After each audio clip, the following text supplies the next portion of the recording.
আজকের ভিডিওতে আমরা শতকরা বা পার্সেন্টেজ সম্পর্কিত কয়েকটি সমস্যার সমাধান করব। তাহলে শুরু করা যাক। আমাদের প্রথম সমস্যাটি হলো 40 টাকার শতকরা 15 অংশ কত টাকা, বা আমরা বলতে পারি 40 টাকার 15% কত টাকা। তো আমরা জানি 15% হলো 100 টাকার মধ্যে 15 টাকা, বা একে আমরা লিখতে পারি 15 ভাগ 100। এটা সমান আমরা পাবো 0.15। এখন এই 0.15কে আমরা যদি 40-এর সাথে গুণ করে দিই তাহলে আমরা পেয়ে যাব 40 টাকার শতকরা 15 অংশ বা 40 টাকার 15% কত টাকা। তাহলে গুণটা করা যাক। আমি এখানে গুণটা করছি। 40.15 5 0 0 4 5 20। এখানে একটা শূন্য বসবে, 1 0 0 4 1 4। যোগ করি 0 0 0 0 0 0 4 আর 2 6। এখানে দশমিকের পরে আছে 1 2 দুইটি ঘর, তাহলে এখানে দশমিক বসবে 1 2 দুটি ঘর পরে এখানে।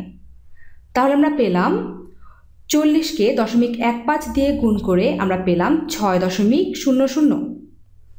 তাহলে আমরা বলতে পারি 40 টাকার শতকরা 15 অংশ হলো 6.00 বা 6 টাকা। এসো এরকম আরেকটি সমস্যা সমাধান করে দেখি। 7-এর শতকরা 0.2 অংশ বা 7-এর 0.2% কত? লক্ষ্য করো, এটা কিন্তু শুধু 0.2 নয়, এটা 0.2%, অর্থাৎ 0.2 ভাগ 100। এটা সমান হলো 0.002। এখন আগের মতোই এই 0.002কে যদি আমরা 7 দিয়ে গুণ করে দিই তাহলে আমরা পেয়ে যাব 7-এর শতকরা 0.2 অংশ বা 7-এর 0.2% কত। তাহলে গুণটা করি। 7 0.002 7 দুগুণে 14 4, হাতে থাকলো 1 7 0 0, তাহলে এখানে 0 সাথে 1 যোগ হয়ে 1 এখানে বসবে। 7 0 0 7 0 0, এখানে দশমিকটা আছে 1 2 3 ঘর পরে, তাহলে এখানে দশমিক বসবে 1 2 3 ঘর পরে এখানে। তাহলে আমরা পেয়ে গেলাম 7-এর শতকরা 0.2 অংশ বা 7-এর 0.2% হলো 0.014। আশা করি বুঝতে পেরেছ। চলো এবার একটু ভিন্ন ধরনের আরেকটি সমস্যা সমাধান করি। কতজন মানুষের শতকরা 20 অংশ হবে 4 জন মানুষ? লক্ষ্য করো, এখানে কিন্তু সমস্যাটি একটু অন্যরকম। এখানে কিন্তু আমাদের জিজ্ঞেস করা হয়নি 4-এর 20% বা 4-এর শতকরা 20 অংশ কত। আমাদের বলা হয়েছে কতজন মানুষের শতকরা 20 অংশ বা 20% হলো 4 জন মানুষ। তাহলে এখানে আমাদের একটু বীজগণিতের সহায়তা নিতে হবে। আমাদের এখানে ধরে নিতে হবে এই যে কতজন মানুষ, অর্থাৎ এই মানুষের সংখ্যা, এটাকে আমাদের ধরে নিতে হবে x। এখন তাহলে x হিসেব করে এই সমস্যাটি একটি সমীকরণের মাধ্যমে প্রকাশ করার চেষ্টা করি। দেখি, x এর 20% সমান হলো 4। এখানে সেটাই বলা হয়েছে, মানুষের সংখ্যা যদি x হয় তাহলে মানুষের 20% হবে 4, অর্থাৎ সমান সমান 4। এখানে এই 20% আমরা জানি 20% অর্থ হলো 20 ভাগ 100 বা 0.20। একে আমরা বলতে পারি 0.2।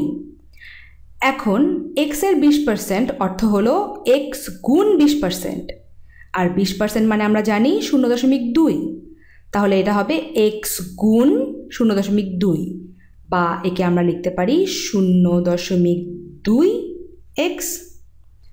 এপাশে আছে সমান সমান 4। এখন যদি আমরা এক্স এর মান নির্ণয় করতে চাই, অর্থাৎ কতজন মানুষ সেটা নির্ণয় করতে চাই, তাহলে আমাদের এই সমীকরণের উভয় পক্ষকে 0.2 দিয়ে ভাগ করতে হবে।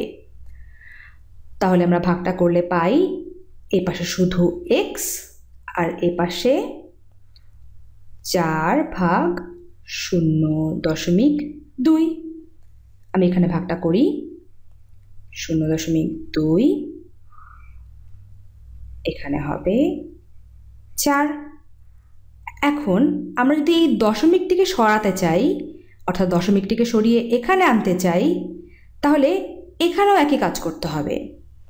তো আমরা একটু ধরে নেই যে 4.0, 4 আর 4.0 একই কথা।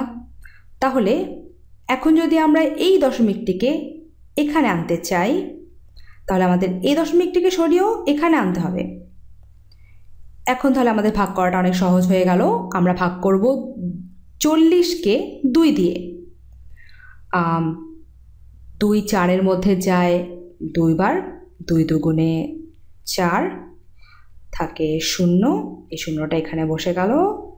তাহলে আমরা পেয়ে গেলাম 40কে 2 দিয়ে ভাগ করে বা 4কে 0.2 দিয়ে ভাগ করে আমরা পাচ্ছি 20। তাহলে আমাদের x সমান হলো 20। অর্থাৎ কতজন মানুষের শতকরা 20% বা 20% হবে 4 জন মানুষ। এই সমস্যার সমাধানে আমরা মানুষের সংখ্যা, মানে এই যে কতজন মানুষ, এটা সমান পেলাম 20। অর্থাৎ 20 জন মানুষের শতকরা 20% বা 20 জন মানুষের 20% হচ্ছে 4 জন মানুষ। আশা করি বুঝতে পেরেছ। চলো একটু ভিন্ন ধরনের আরেকটি সমস্যা সমাধান করি। 25 টাকা 200 টাকার শতকরা কত অংশ? আচ্ছা, এই সমস্যাটিকে আমাদের একটু ভিন্নভাবে চিন্তা করতে হবে। আমরা এটাকে এভাবে চিন্তা করতে পারি যে 200 টাকার মধ্যে যদি 25 টাকা হয়, তাহলে 100 টাকার মধ্যে কত টাকা? কারণ এই শতকরা অর্থ হচ্ছে আমাদের 100-এর মধ্যে নির্ণয় করতে হবে। তাহলে আমরা এটাকে এভাবে লিখি, 25 টাকা 200 টাকার 200 ভাগের 25 অংশ। তাহলে 100 টাকার মধ্যে কত অংশ হবে? এই কত অংশটা আমরা নির্ণয় করে ফেলতে পারলেই আমরা 25 টাকা 200 টাকা শতকরা কত তা নির্ণয় করতে পারবো। এখন লক্ষ্য করো, এখানে এই 200 থেকে এই 100-তে যেতে আমাদের কি করতে হয়েছে? এই 200 থেকে 100-তে যেতে আমাদের 2 দিয়ে ভাগ করতে হয়েছে। তাহলে এই 25কে যদি আমরা 2 দিয়ে ভাগ করি, তাহলে আমরা এই প্রশ্নবোধক চিহ্ন বা 100-এর মধ্যে কত সেটা পেয়ে যাব। তাহলে আমরা ভাগটা করি, 25কে 2 দিয়ে ভাগ। আচ্ছা, 2 2-এর মধ্যে যায় একবার, 2 1-এ 2, থাকে 5, 2 5-এর মধ্যে যায় 2 বার, 2 দুগুণে 4, থাকে 1, একটা দশমিক বসাই, একটা 0 নেই। 2 10-এর মধ্যে যায় 5 বার, 5 দুগুণে 10। ব্যাস, আমরা পেয়ে গেলাম। তাহলে এই প্রশ্নবোধক চিহ্ন সমান আমরা পাচ্ছি 12.5। তাহলে আমরা পেয়ে গেলাম 25 টাকা 200 টাকার শতকরা 12.5 অংশ। আশা করি বুঝতে পেরেছ।